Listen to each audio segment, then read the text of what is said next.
Continuing Part 1, The Significance of the Exile. The Word as Link between the Planes.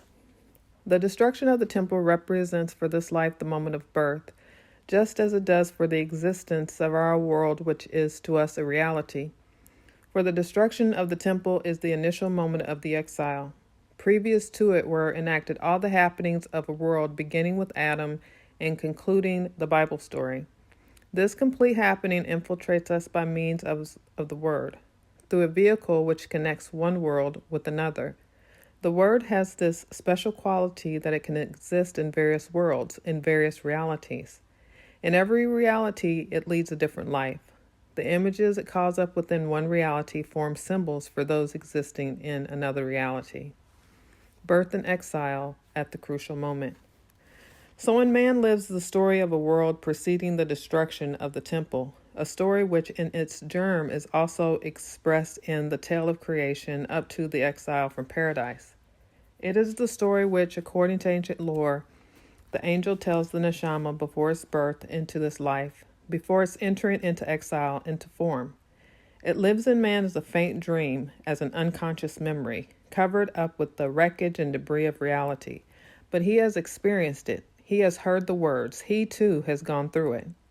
It is the happening up above which, as reflections down here, causes the body before its birth to go through all the stages of the development of creation as it is speeding away from its source of origin.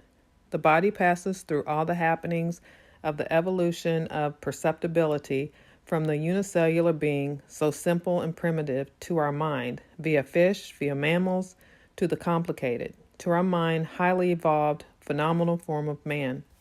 At that point of highest evolution, at the crucial moment, there is the drastic action, the moment of birth. The Neshamah enters the body, the new life commences. A protracted sojourn in that former world could be lethal. The child must be born now. The angel touches the upper lip exactly in time. The destruction of the temple comes exactly in time. A protracted sojourn in the biblical kingdom would be lethal. Thus, exactly in this way and not otherwise, it is expressed in ancient lore when it speaks about the destruction of the temple at the very last moment. Exile begins with an immense mission, a great expectation. Man shall now act gratuitously. He shall act nevertheless, for all that, he shall act divinely. Exile is no misfortune, no dishonor. Exile in this life which we cling to so much. For we are aware of the fact, what we can do here, we cannot do anywhere else. It is here that we can act divinely. The birth of the last Neshamah. At the crucial moment the Neshamah enters the form, enters the exile in order to achieve the return and acting gratuitously. When the last Neshamah enters the exile, the connection with the first is achieved.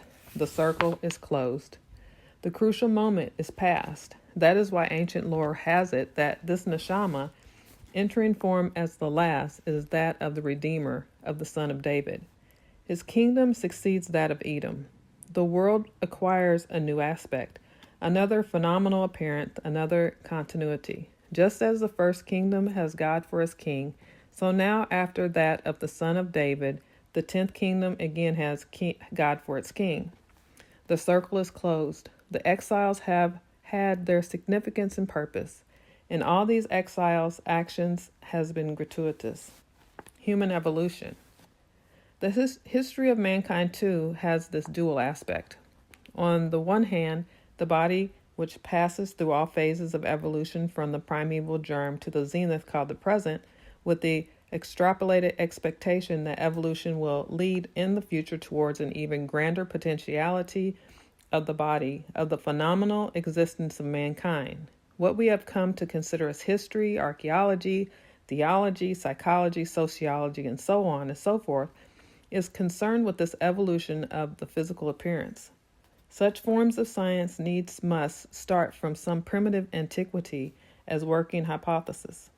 For indeed everything perceptible points to evolution, an evolution which implies greater complexity, more powerful dominion of the world. The instruments from these sciences are the facts of perception, the spade, radiation intensity, ancient potsherds, drawings, scrolls. Things are compared to more recent stages with our present time, and we rightly perceive evolution, development, progress.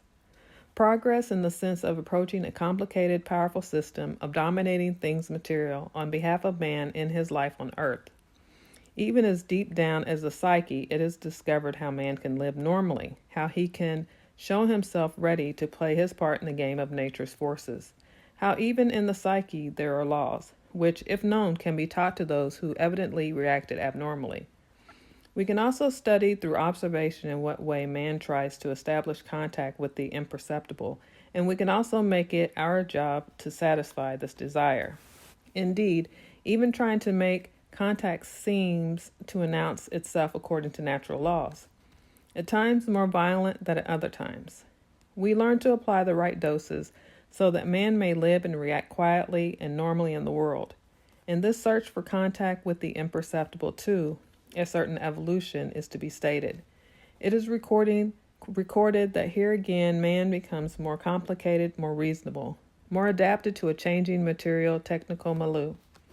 Just as man himself emerged physically from the primitive material stage via stages counted in millions of years, so also he has evolved from the moment of his appearance, this time probably to be reckoned in tens of thousands of years. From a lowly organized creature acting almost like an animal to the highly organized giant ruling more or less like a deity. The Ham complex.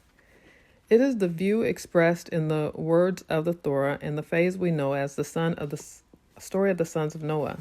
Ham, the eldest son, sees Noah, his origin, with his physical eyes, with his perception and his mode of thought based thereon. Since Noah had not been able to choose the way of hollowing the wine from the wine he had managed to produce from the earth, but chose the way of intoxication instead, and that very aspect of development in him became visible. It is the secret of that which represents itself as wine in our phenomenal appearance, that in the structure of harmony it stands there where one makes a choice. One can either go the way of development, of moving away from the source of origin, or one can bring back that which is moving away in development and hollow it. For indeed, hallowing means making whole, reintegrating it into the great whole, bringing it home again. Whoever hallows the wine is awake. He rules the world because he leads her back to her source of origin, with it offering her that immense bliss inherent in the return, the happiness for which the world was created, for which that great and continuous sacrifice of exile is made. Whoever, on the other hand, allows himself to be caught by the alternative is carried away in intoxication. He thinks, indeed, that he is awake, that he has things in hand because he is clearly awake, that he is the Lord of the world, but actually he is poisoned by a force which sweeps him along as a slave on the way to even further evolution, seemingly endless evolution. Man is made use of. He cannot free himself anymore. In that condition, the material side, the material origin, shows itself demonstratively, exhibitionistly, brutally. Man has got intoxicated, all the while thinking that he is clearly awake. Shadows are taken for reality. Reality, however, is screened off from the mind. Such is Noah's condition at that point. Noah has entered upon a new exile after the happening of the flood, Mabul. In this exile, he is swept along by development. In that case, too, there is development towards the crucial point where redemption is to be ushered in. And that condition of intoxication with all things material, all that can possibly make its appearance naked and uncovered, conveniently at hand, Ham finds him. Ham, too, is faced with making a choice, taking a decision, there where the wine makes its appearance. And Ham does make the choice. He wants to see. He wants to perceive. He then sees what the historians see, what biologists, psychologists, theologists see. Briefly, what all those see who think in terms of evolution and progress. Ham wields the spade, uses radiation instruments, works along anatomical lines. He analyzes, systemizes. He finds a truth based on natural law. The origin of man is primitive, both materially and mentally, and with it springs up a contempt for the source of origin. In this way, Ham, an aspect of man in that condition, can make it known to Shem and Japheth, the two other aspects, that anything ancient, derived from antiquity, can be best judged by the present day. Judged on its own intrinsic merits, properly selected, but it will remain an object to be submitted to us, to our present time, just as we ourselves will probably be object for those further involved in the future, primitive again as compared to what will then be the present day. Futurology, like the doctrine of evolution, is a typical Ham complex. The other aspect of history. This is one aspect in which history makes its appearance, the body aspect. Side by side with it there is the aspect of the Neshamah. The Neshamah knows history in an entirely different manner. The Neshamah knows pertinently that she has already experienced all kinds of things in another world, that she has been told a great deal there, in fact everything, that it only lies buried deep down now, because at birth a catastrophe took place. It lies buried, but unconsciously one still knows about it. Everyone in the world where there are people, the Neshamah has this memory. There are fundamental structures of heaven and earth, gods and angels occur in it, and giants and monsters. It is as if the Neshamah possesses the fundamental pattern of everything that is woven into the happening at the time of the physical appearance. Everything the Neshamah is aware that these fundamental structures have come along with the word, that the word carries a secret, that the images it calls up here are symbols of realities existing elsewhere. Real history is enacted elsewhere. In the exile, in the grasp of development, one merely perceives as if intoxicated. One cannot see clearly there, one cannot discriminate properly. Real history, together with the destruction of the temple, with the birth into this world, has screened itself from view. The eye can merely see physical development. The eye merely sees shadows, those like those in the netherworld. The Neshamah knows better and therefore objects to this visual judgment. That which is the history of mankind is at the same time an individual story, a personal story. What is antiquity to mankind? At the same time means antiquity to every person. Every individual bears within himself the history of mankind up to the destruction of the temple. The Greek, according to this myth, his word, the Egyptian, according to his, the Chinese, the Indian, the African, each according to theirs. He has experienced it somewhere else, in another reality, which once in a while may be recorded here as a dream. The real history penetrates but faintly into our field of perception, for it is indeed buried together with the destruction of the temple at the birth of man into this world.